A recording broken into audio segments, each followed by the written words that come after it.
Presiden Indonesia. Ibu Pani.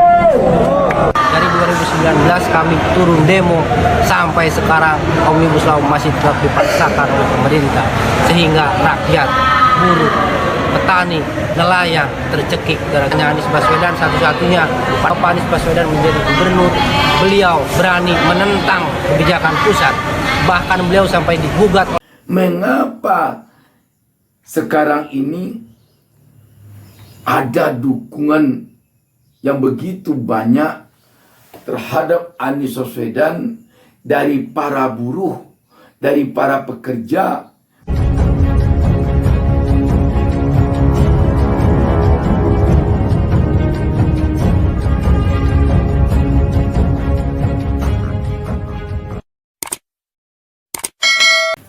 Assalamualaikum warahmatullahi wabarakatuh.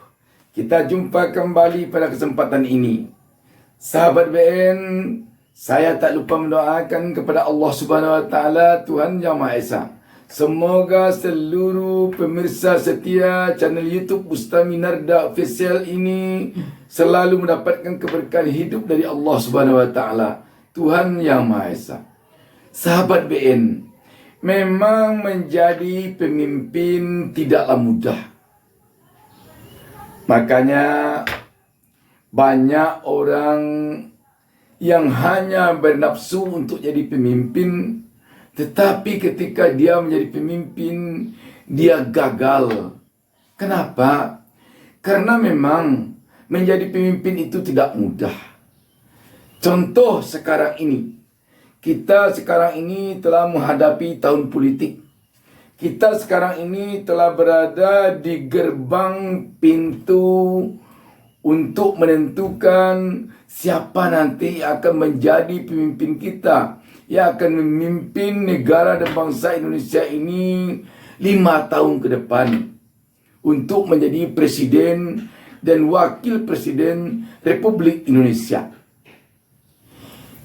Ketika sekarang ini kita berada di tahun politik, rakyat, publik, atau para pemilih telah melihat siapa yang mungkin akan memimpin rakyat ini 5 tahun ke depan.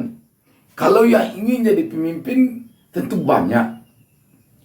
Di antara yang banyak itu sekarang, rakyat telah melihat ada 3 orang tokoh untuk yang akan menjadi Presiden Republik Indonesia 5 tahun ke depan yang telah muncul. Saya menyebutnya dari abjad namanya saja. Anies Baswedan, Ganjar Pranowo, dan Prabowo Subianto.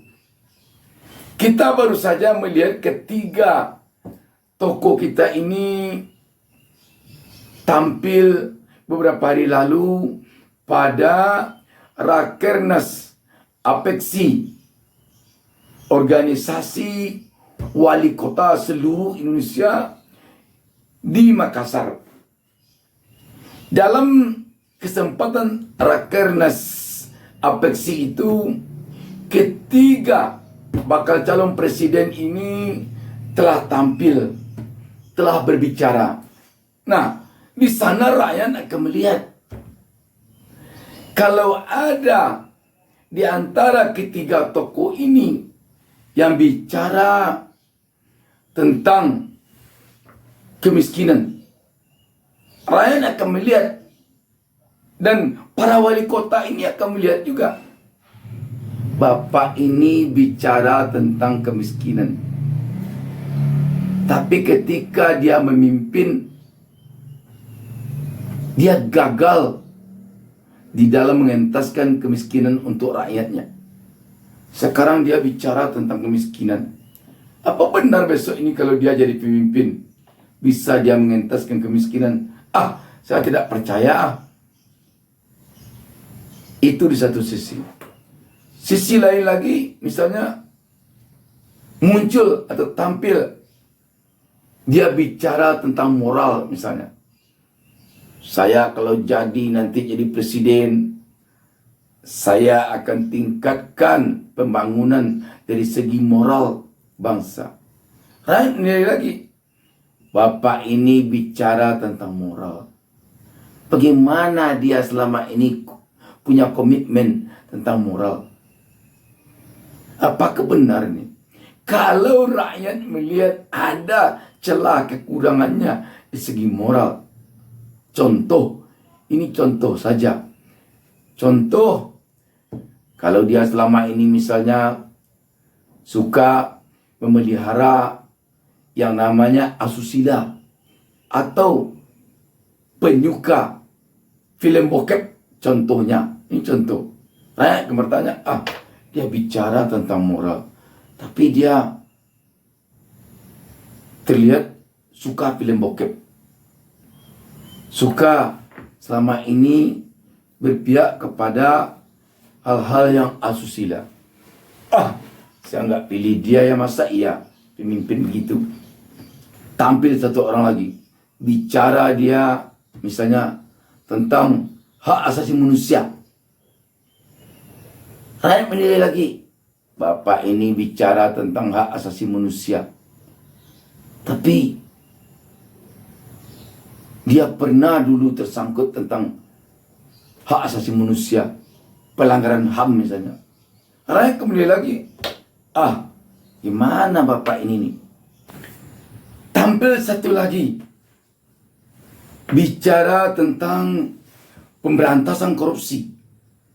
Saya nanti kalau jadi presiden, saya akan fokus terhadap pemberantasan korupsi. Rakyat melihat lagi. Bapak ini bicara, katanya dia akan fokus memberantas korupsi. Tapi dilihat selama ini rekam jejaknya, dia pro kepada undang-undang yang melemahkan KPK. Gimana ini? Tidak percaya kita ini. Tidak usah dia dipilih. Akan muncul hal seperti itu. Bicara lagi misalnya tentang keberpihakannya kepada rakyat kecil. Rakyat lihat lagi. Bapak ini bicara tentang keberpihakannya kepada rakyat kecil. Tetapi bagaimana? Apakah misalnya upah buruh ketika dia memimpin dulu tinggi? Apakah upah minimum provinsi ketika dia memimpin tinggi? Kalau tidak, rakyat akan bicara lagi. Masa ya Bapak nih, dia bicara akan meningkatkan kesejahteraan buruh, pekerja, upah minimum provinsinya kecil. Nggak bisa.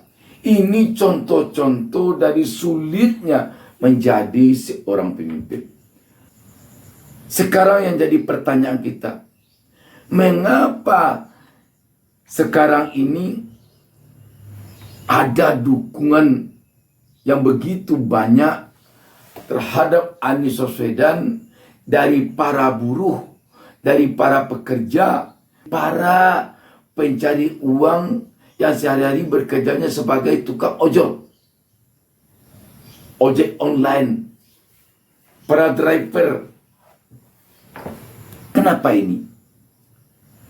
Ini tentu ada latar belakangnya ketika Anies menjadi gubernur DKI Jakarta. Tampak oleh rakyat keberpihakannya kepada para buruh, kepada para pekerja, kepada rakyat yang sehari-hari mencari uang dengan ojol, dengan angkot. Kita tahu upah minimum provinsi yang paling tinggi itu adalah DKI Jakarta ketika Anies Baswedan menjadi gubernur DKI Jakarta. Itu yang paling tinggi. Yang paling kecil itu upah minimum provinsinya Provinsi Jawa Tengah. Sampai malah Anies digugat karena dia berupaya untuk menaikkan upah pekerja di daerahnya demikian tinggi. Forum buruh beserta warga melakukan deklarasi dukungan kepada Anies Baswedan.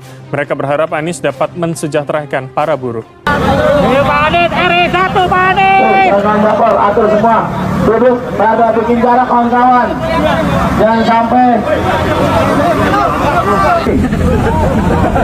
Kalau nggak bisa kita, yuk kita bangun semuanya.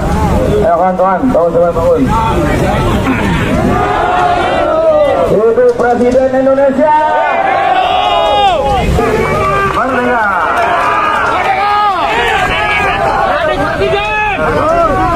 Hidup Presiden Buruh Indonesia. Kawan-kawan, terima kasih. Izin meninggalkan. Ya, mudah-mudahan kita semua dalam keadaan sehat, dalam keadaan sejahtera untuk DKI Jakarta dan Indonesia. Assalamualaikum warahmatullahi wabarakatuh. Dukung Pak Anies jadi Presiden Indonesia. Ibu Pak Anies. Dari 2019 kami turun demo sampai sekarang Omnibus Law masih tetap dipaksakan oleh pemerintah sehingga rakyat, buruh, petani, nelayan tercekik gara-gara Anies Baswedan satu-satunya pada saat 2021, pada saat Bapak Anies Baswedan menjadi gubernur, beliau berani menentang kebijakan pusat, bahkan beliau sampai digugat oleh Apindo dan beliau menghadapi itu dengan sendiri. Dan beliau bukan karena beliau apa? Karena beliau betul-betul mengedepankan tentang keadilan sosial bagi seluruh rakyat. Relawan driver ojol for Anies atau DOA menggelar deklarasi dukungan untuk Anies Baswedan menjadi Presiden 2024. Yang ingin saya sampaikan saat ini di sini bahwa kami dari relawan DOA driver ojol for Anies dengan ini bersama teman-teman yang lain menyatakan sikap untuk mendeklarasikan kita ojol ingin adanya perubahan yang secara nyata jelas-jelas ojol itu sangat dibutuhkan di masyarakat, mempercepat perekonomian antara perpindahan barang dan manusia saat ini. Tidak ada angkutan lain, moda transportasi lain yang bisa menembus kemacetan selain ojek online.